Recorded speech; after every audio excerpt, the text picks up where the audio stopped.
En Belgique, début 2026, un changement assez Écoutez-moi. majeur se prépare dans la Le monde sécurité tel que vous le sociale. connaissez Le touche à sa gouvernement a fin. un objectif très Il n'y clair. a plus Atteindre d'espoir. 80% de taux d'emploi. Exactement. Et pour ça, il a mis en place une stratégie en 2 temps.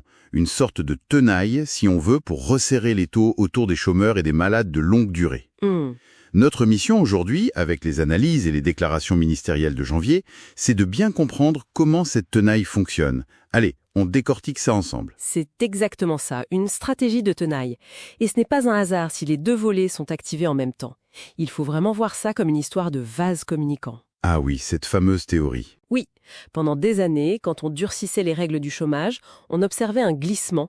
Une partie des gens basculait vers l'assurance maladie, l'invalidité. D'accord. Sauf qu'aujourd'hui, les coûts de l'invalidité, ils dépassent ceux du chômage. Du coup, le gouvernement a décidé de fermer les deux portes de sortie en même temps pour bloquer ce phénomène. D'accord, donc on ferme les 2 portes simultanément. Logique. Si on garde le premier bras de la tenaille, celui du chômage, qu'est-ce qui change concrètement? Alors là, il y a une date critique. Le 1er avril 2026, c'est ça? Oui, le 1er avril. Une importante vague d'exclusion du chômage est prévue. Mais ce qui est vraiment intéressant ici, c'est que la réforme ne vise pas tant le cliché du chômeur de très très longue durée. Ah non. Qui visait alors? Elle cible plutôt des personnes avec des carrières plus hachées, qui ont cumulé moins de 8 ans de chômage. Ce sont souvent en fait des profils plus fragiles. Et qu'est-ce qui leur arrive une fois qu'ils sont exclus? J'imagine qu'ils ne disparaissent pas dans la nature. Non, et c'est la conséquence directe. Ces personnes risquent fort de devoir se tourner vers l'aide sociale locale, les CPAS. Donc on ne résout pas forcément un problème de précarité, on le déplace. Voilà. On le déplace du niveau fédéral qui gère le chômage vers le niveau des communes. C'est clair. Et pour éviter que tout le monde ne bascule justement vers l'assurance maladie, j'imagine qu'ils ont aussi verrouillé cette seconde porte. C'est le 2e volet. C'est ça. Le 2e volet sur les malades de longue durée. Le mot d'ordre ici, c'est la responsabilisation La responsabilisation de tout le monde. de tout le monde. D'abord, les employeurs des entreprises de plus de 50 personnes. Une nouvelle cotisation de solidarité est créée. C'est-à-dire, Concrètement, si un employé tombe malade, la boîte devra verser 30% de son indemnité à l'État pendant le 2e et 3e mois d'absence. C'est une pénalité financière directe pour les inciter à mieux travailler sur la prévention et la réintégration. ok, on met la pression sur les entreprises. Et du côté des malades eux-mêmes, ça se passe comment? De leur côté, la pression monte aussi, et très fort. Les sanctions sont beaucoup plus sévères qu'avant.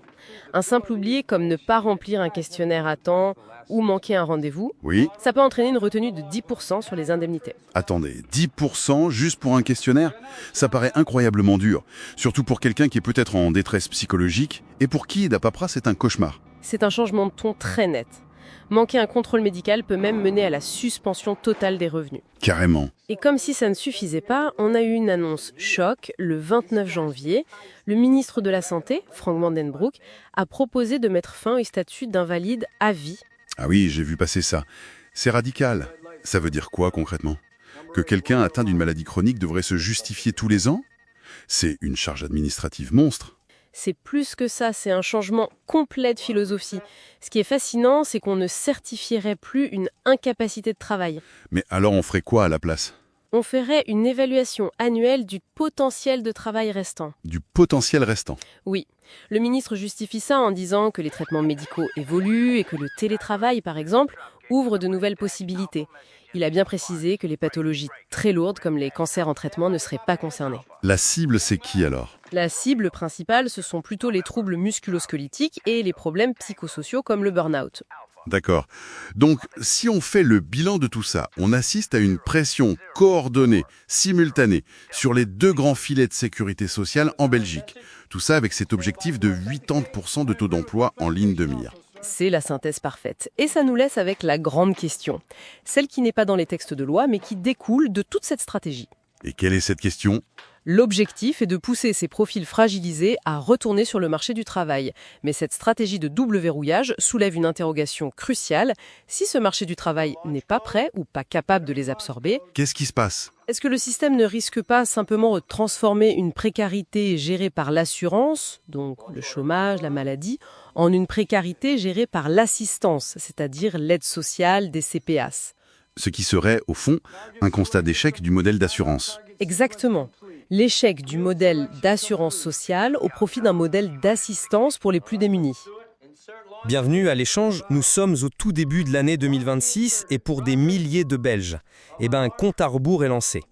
Le gouvernement est en train de mettre en œuvre une série de réformes profondes de la sécurité sociale qui touchent à la fois les chômeurs et les malades de longue durée. L'objectif qui est affiché, c'est de moderniser le système, d'augmenter le taux d'emploi. La question qui se pose donc, c'est de savoir si on assiste à une adaptation nécessaire pour garantir la pérennité de notre modèle social. Une stratégie pragmatique en fait pour activer la population face à une crise budgétaire. De mon côté, je défendrai l'idée que cette approche est non seulement logique, mais indispensable. Et moi, je soutiendrai que derrière ce discours de la modernisation se cache en réalité une rupture brutale du contrat social, un démantèlement calculé qui risque de créer de la précarité à très grande échelle. La question, c'est de savoir si le remède n'est pas pire que le mal. Alors il faut partir d'un constat lucide. La Belgique est confrontée à une situation financière intenable. Le vieillissement de la population pèse lourdement sur les comptes. Et surtout, on a vu une explosion des dépenses liées à l'invalidité qui dépasse maintenant celle du chômage. L'objectif du gouvernement d'atteindre 80% de taux d'emploi, ce n'est pas un caprice, c'est une nécessité pour la survie du système. Mais oui, personne ne nie les défis, c'est la réponse qui pose problème. Mais la réponse est justement d'une grande cohérence. Historiquement, à chaque fois qu'on durcissait les conditions d'accès au chômage, on constatait un glissement massif vers le statut d'invalide, le fameux effet de vase communicant. La stratégie actuelle, c'est d'agir sur les deux tableaux en même temps. On limite la durée des allocations de chômage et, en parallèle, on renforce le contrôle des malades. On ferme les échappatoires pour créer une incitation claire et forte au retour au travail. C'est une question de responsabilité. Je vois la logique, oui. Mais c'est une logique froide, purement comptable. Pour moi, ce que vous appelez fermer les échappatoires, c'est en réalité verrouiller le système. On ne crée pas d'emplois par décret en rendant la vie plus difficile aux chômeurs et aux malades. On transforme un système d'assurance, pour lequel les gens ont cotisé, en un modèle d'activation forcée, un modèle welfare to work qu'on importe. Quand vous parlez de modèle welfare to work, ça implique quoi concrètement par rapport à l'ancien système ? Ça implique que le droit à une allocation devient conditionnel. Non plus seulement à une perte de revenus involontaire, mais à une participation active à des programmes de réinsertion dont l'efficacité d'ailleurs est loin d'être prouvée. On passe d'une logique de protection à une logique de suspicion. Et le résultat, c'est qu'on ne résout pas le problème du chômage, on le déplace. On pousse des personnes déjà fragilisées vers l'aide sociale des CPA, le dernier filet de sécurité, qui sont déjà au bord de l'asphyxie. Prenons le cas du chômage. Mettre fin à l'indemnisation illimitée, qui était une exception belge en Europe, ça me paraît être une mesure de simple bon sens. L'idée, c'est de signaler que le chômage doit rester une période de transition, pas une situation permanente. Le système d'exclusion par vague, avec cette fameuse date butoir du 1er avril 2026, c'est une façon de gérer ce changement de manière progressive. Progressive. Non, mais attendez, c'est une chronique d'une exclusion annoncée. Et surtout, il faut bien voir qui est ciblé. On a cette caricature du chômeur à vie. Mais la vague 3 du 1er avril, la plus massive, elle ne concerne pas ces gens-là. Elle vise des personnes avec moins de 8 ans de chômage cumulé. Ce sont des profils aux carrières hachées, très souvent des femmes, des travailleurs à temps partiel, des gens qui ont alterné contrat précaire et période d'inactivité. Vous appelez ça une incitation ? Moi, j'appelle ça un transfert de charges du fédéral vers les communes. C'est donc un transfert de coûts. Est-ce que c'est là tout le problème ? Non. Le vrai problème, il est bien pire. Il y a une véritable bombe à retardement dans cette réforme dont on ne parle presque pas.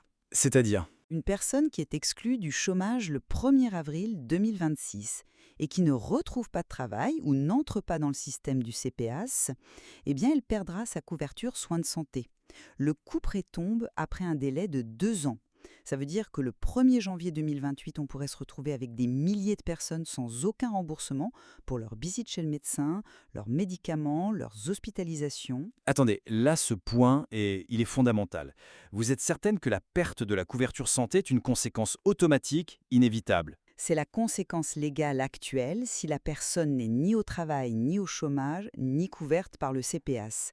C'est un risque majeur de santé publique.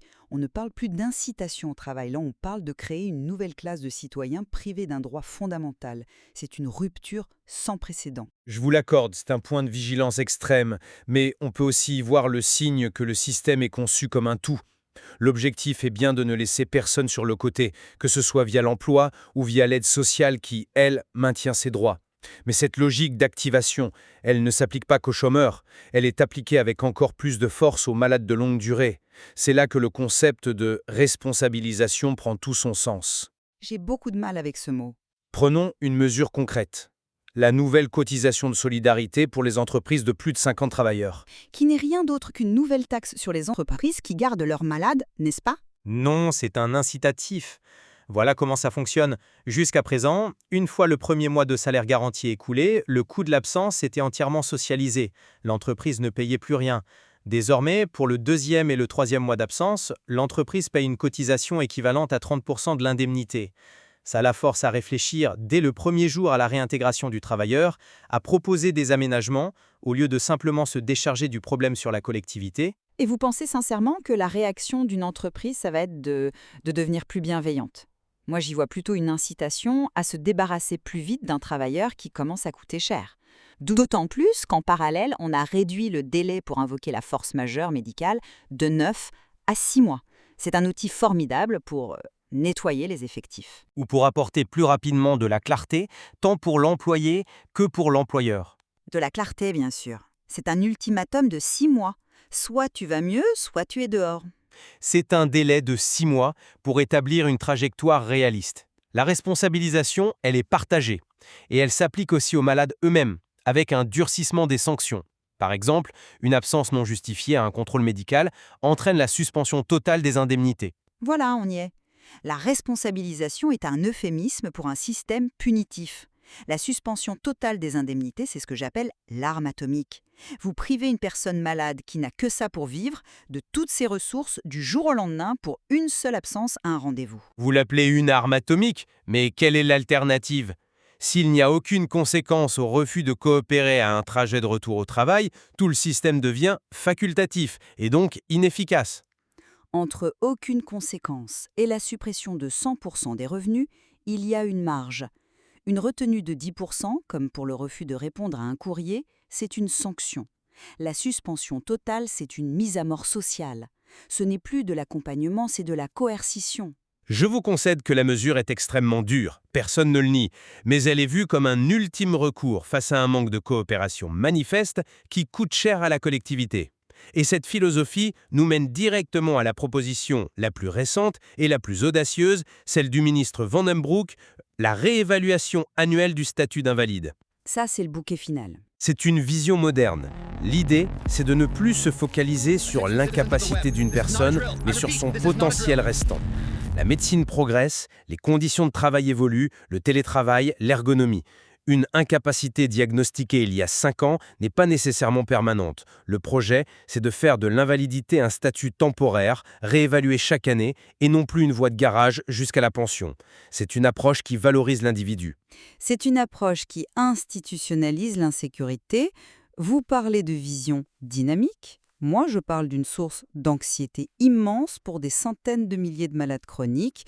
On transforme un statut stable, qui est la seule chose qui leur permet de garder un semblant d'équilibre, en un droit précaire qu'il faudra quémander chaque année. Imaginez le stress. Mais des garde-fous sont prévus. Les pathologies lourdes, évolutives et irréversibles, comme certains cancers ou maladies dégénératives, sont explicitement exclus de ce système. Bien sûr, on met en avant ces cas pour rassurer, mais ce ne sont pas eux la cible.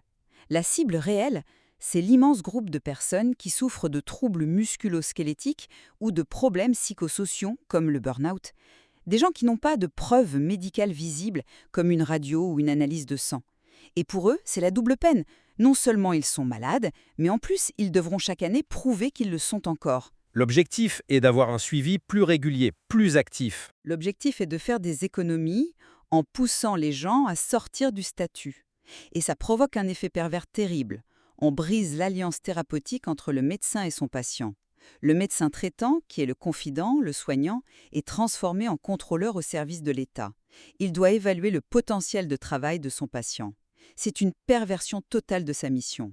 On demande au médecin de choisir entre son patient et les exigences de l'administration. Pour conclure, je reste convaincu que face à une situation qui devenait insoutenable, le gouvernement a posé des choix courageux et cohérents. Ce changement de paradigme vers plus de responsabilisation est difficile, certes, mais il est indispensable pour garantir la survie financière de notre sécurité sociale, tout en visant cet objectif légitime d'un taux d'emploi de 80%. Il s'agit de valoriser le potentiel de chacun plutôt que d'assigner les gens à un statut d'inactivité à vie. Pour ma part, je ne vois pas du courage, mais un démantèlement méthodique de la solidarité. L'étau se resserre sur les plus vulnérables, en fermant toutes les portes en même temps, chômage, maladie, invalidité, sans créer les conditions d'un véritable retour à l'emploi adapté pour ces publics. On ne résout rien. On ne fait que déplacer le problème vers les communes, aggravant la pauvreté. Le nouveau contrat social qu'on nous propose n'est pas celui de la responsabilité, mais celui de l'insécurité permanente. L'ampleur de ce tournant politique et social est indéniable. Les conséquences concrètes de ce nouveau paradigme, qui se dessine en ce début d'année 2026, restent bien sûr à observer. En effet, et il est clair que les documents que nous avons analysés aujourd'hui révèlent les lignes de fracture profondes qui traversent la société belge face à cette redéfinition de son pacte social. Le débat ne fait que commencer.